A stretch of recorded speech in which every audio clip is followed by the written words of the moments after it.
ஒரு நாள் ஒரு நரி உணவு தேடி கிராமத்திற்குள் வந்தது. அப்போது சில நாய்கள் அதை துரத்த ஆரம்பித்தன. பயந்த நரி ஓடிக்கொண்டே ஒரு வண்ணச் சாயம் நிறைந்த பெரிய தொட்டிக்குள் தவறி விழுந்தது. அந்த சாயம் முழுவதும் நீல நிறமாக இருந்தது. சில நேரம் கழித்து நரி வெளியே வந்தது. அதன் உடல் முழுவதும் நீல நிறமாக மாறியிருந்தது. காட்டிலிருந்த விலங்குகள் அதை பார்த்து பயந்தன. இது என்ன புதுசான விலங்கு என்று ஆச்சரியப்பட்டன. அப்போது நரிக்கு ஒரு யோசனை வந்தது. நான் தேவனால் அனுப்பப்பட்ட காட்டின் ராஜா என்று பொய் சொன்னது. அனைத்து விலங்குகளும் அதை நம்பி மரியாதை செய்தன. சிங்கமும் புலியும் கூட அதற்கு பணிந்தன.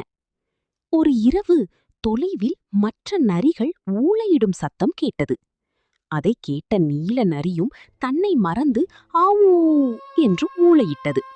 உடனே மற்ற விலங்குகள் இது சாதாரண நரிதான் என்று உணர்ந்தன. அவை கோபத்தில் அந்த நரியை விரட்டின. இந்த கதையின் நீதி என்னவென்றால், பொய் நீண்ட நாள் நிலைக்காது.